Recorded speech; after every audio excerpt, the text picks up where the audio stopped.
Break के बाद एक बार फिर से आपका स्वागत है दोस्तों। आप बात कर रहे हैं एनआरआई सम्मेलन की। दोस्तों, दुनिया भर में रह रहे प्रवासी भारतीयों को अपने मूल देश से जोड़कर यहाँ की सांस्कृतिक धरोहर से रूबरू कराने के मकसद से ही हाल में 32वीं अंतर्राष्ट्रीय एनआरआई कांग्रेस का आयोजन किया गया।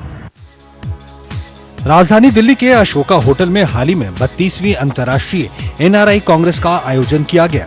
कांग्रेस का उद्घाटन केंद्रीय कृषि राज्य मंत्री Tariq Anwar, press council of India के चेयरमैन जस्टिस मार्केंडे काटजू, पूर्व राज्यपाल भीष्म नारायण सिंह और प्रेस काउंसिल ऑफ इंडिया के सदस्य गुरिंदर सिंह ने किया।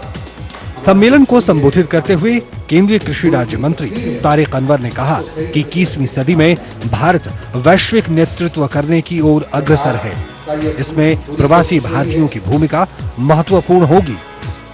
उस मुल्क की तस्वीर है, उसको सही ढंग से रखने का काम भी आपने किया है। सरकार का ये की पूरी कोशिश रही है। सरकार ने एक एनआरआईज के जो समस्याएं हैं उसको देखने के लिए अलग से एक मंत्रालय का गठन किया। हर वर्ष उसकी बैठक होती है, कॉन्फ्रेंस होती है, बहुत सारी बातें होती है। उसके लिए जो भी समस्याएं आती हैं उसका निदान करने की कोशिश होती है। सम्मेलन में बोलते हुए प्रेस काउंसिल ऑफ इंडिया के चेयरमैन जस्टिस मार्केंडे काटजू ने देश के विकास और आधारभूत ढांचे के निर्माण को आगे बढ़ाने के लिए प्रवासी भारतीयों से आगे आने की अपील की।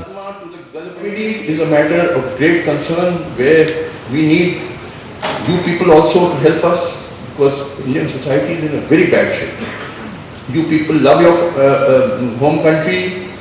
We need your help in various fields, and it is time now that we should not deny the truth, face the truth that this country is in a very bad shape, and then only you will be able to find solutions to the problem. Thank you. सम्मेलन में आए प्रवासी भारतीयों को देश में निवेश के लिए आमंत्रित करते हुए एनआरआई वेलफेयर सोसाइटी के अध्यक्ष ने भी अपनी बात रखी। ये देश आपका है, गर्व करना है इस पर, और अपनी संस्कृति, संस्कार, अपनी इकोनॉमी और आपका कंट्रीब्यूशन जो ऑलरेडी का फील कर चुके हैं, तो आप तो जरा दिल खोल के इन्वेस्ट कीजिए।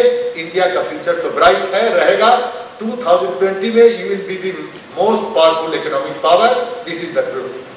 हर साल आयोजित होने वाली इस अंतर्राष्ट्रीय कांग्रेस का फोकस इस बार एनआरआईज की समस्याओं के साथ साथ वैश्विक भागीदारी पर केंद्रित रहा। India is poised today to play a key role in the world. It promotes spirit of coexistence and accommodation. India is also one of the engines of the growth of the world economy.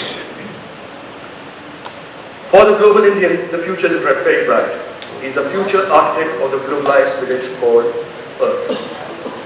We in India speak in different languages and follow different faiths, but Indian culture has a tradition of assimilating and accommodating diverse traditions, customs, beliefs and people.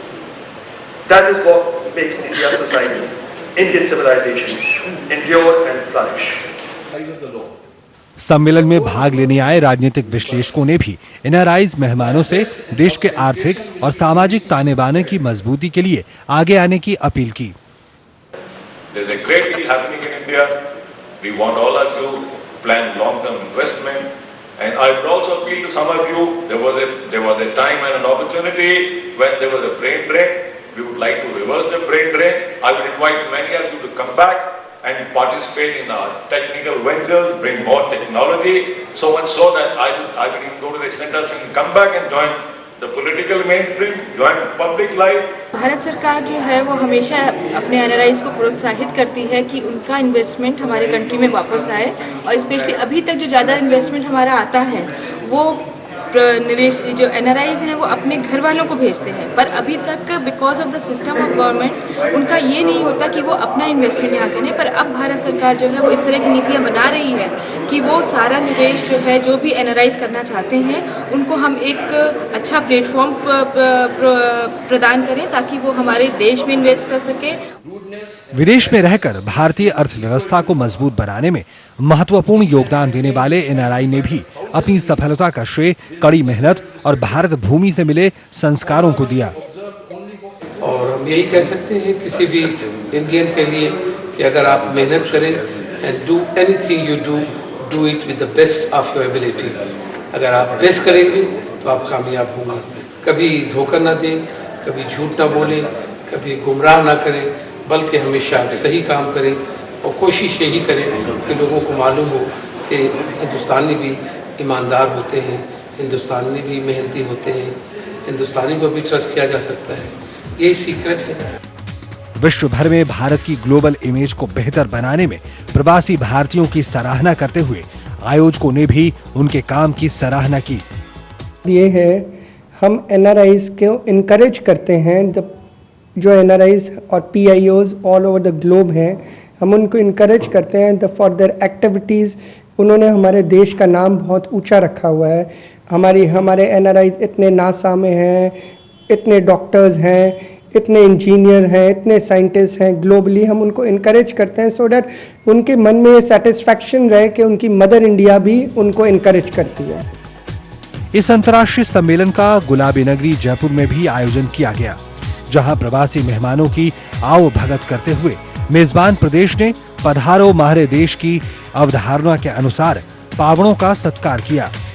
जो इनकी सोच है, हम क्या कर सकते हैं उस सोच को साकार करने के क्रम में इनका न सिर्फ मैं सभी का स्वागत करता हूं, बल्कि साथ साथ ये भी कहना चाहता हूं कि कोई भी ऐसे विचार जिन विचारों को मूर्त रूप देना चाहते हैं, उसके लिए राजस्थान इनका स्वागत करता है। यहाँ पर जो बातें हुई जिसमें ये कोशिश की गई कि NRIs को यहाँ पर इन्वेस्ट करने पे, यहाँ पे बिजनेस करने में या यहाँ पर आने में क्या तकलीफ़ें आती हैं, उसका यहाँ पे जो एक वार्तालाप हुआ है। अगर यह मूल रूप से आज यहाँ आकर के और इस देश में अपनी माटी से जुड़ते हैं और जुड़ना भी चाहिए, क्योंकि भारतीय होने का उन्हें गर्व है।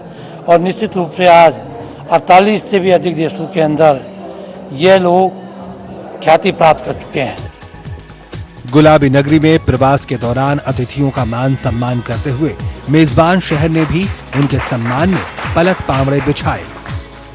मैं प्रवासी भारतीयों को धन्यवाद देना चाहता हूं कि वो जयपुर को चुना और सभी प्रवासी यहां आकर जो माहौल पैदा किया, उससे हमें एक जज्बा पैदा हो रहा है कि हमारे देश के लोग बाहर जाके कितना बड़ा योगदान कर रहे हैं और उस योगदान के साथ में वो हिंदुस्तान की माटी को नहीं भूल रहे। ये सबसे बड़ी सफलता की मैं अपने ओर से सोच रहा हूँ। अगर वो लोग हिंदुस्तान में वापस अपनी जड़ों की तरफ देखते हैं तो निश्चित तौर पे हिंदुस्तान का विकास होगा। यहाँ पे व्यापार के साथ साथ टूरिज़्म जो एक बहुत बड़ा क्षेत्र है हिंदुस्तान में, पूरी दुनिया के लोग आते हैं, उसमें भी बड़ी मैं जहाँ तक समझता हूँ बहुत विकास हमारा होगा। अगर ये प्रवासी भारतीय वहाँ आकर के और निवेश करें तो निश्चित तौर पर राजस्थान प्रगति करेगा, उनको अपनी संस्कृति से, अपनी माटी से लगाव होगा। वैश्विक आर्थिक जगत में भारत की उभरती तस्वीर को आगे बढ़ाने के लिए आयोजकों ने भी प्रवासी भारतीयों से दिल खोलकर निवेश करने की अपील की। In conclusion, let me assure you that as India continues to grow, as our external engagements increases, as we assume higher international responsibilities, NRIs will continue to remain close to our hearts as partners in our national efforts and as vital links to the outside world. यहाँ से जाके उन्होंने बहुत पैसा कमाया, नाम कमाया, इज्जत कमाई, वही क्वालिटी, वही चीज़ वो यहाँ पे आके इन्वेस्ट करते हैं, अपनी यहाँ पे ऑफिसेस खोलते हैं, स्कूल्स खोलते हैं, हॉस्पिटल्स खोलते हैं और इसी तरीके से हम वो उनकी इन्वेस्टमेंट यहाँ पे NRIs की इन्वेस्टमेंट इंडिया में होती है। सम्मेलन के दौरान विदेश में रहकर भारत के विकास में महत्वपूर्ण योगदान देने वाली NRI हस्तियों को पुरस्कार देकर सम्मानित किया गया। पारंपरिक सम्मान और मेहमान नवाजी से अभिभूत प्रवासी मेहमानों ने इसे ऐतिहासिक बताया। It is a great opportunity for NRIs to come to join this one because people they meet each and different people kind of the industries, and myself from Hong Kong, I'm the vice president of Hong Kong Gemstone Manufacturing Association. काफ़ी उत्साह देता है, बाहर वाले जो NRI उनको उत्साह देता है कि भाई इंडिया चलो, इंडिया जाके कोई काम करो तो आपको रिकग्निशन मिलेगी, आपको वहाँ मान सम्मान मिलेगा, तो इसलिए हम आते हैं और यहाँ काम करते हैं। NRI welfare society of India की ओर से आयोजित इस 5 दिवसीय अंतर्राष्ट्रीय सम्मेलन के दौरान प्रवासी मेहमानों ने देश के विभिन्न हिस्सों में जाकर निवेश की संभावनाएं तलाशने के अलावा पर्यटन और सांस्कृतिक कार्यक्रमों का भी जमकर लुत्फ उठाया। दुनिया भर में रह रहे प्रवासी भारतीयों की संख्या आज करोड़ों में है, जो न केवल वहां की औसत जनसंख्या का प्रतिनिधित्व करते हैं, बल्कि उस देश की आर्थिक और राजनीतिक दशा और दिशा तय करने में भी महत्वपूर्ण भूमिका निभाते हैं। परदेश में रहकर अपने देश की सांस्कृतिक विरासत को जीवंत रखने वाले इन एनआरआईज की वजह से न केवल भारत का दुनिया भर में मान बढ़ा है, बल्कि उनकी सफलता से भारत को वैश्विक आर्थिक महाशक्ति के रूप में उभरने में भी मदद मिल रही है। OP Yadav, TD news, Delhi.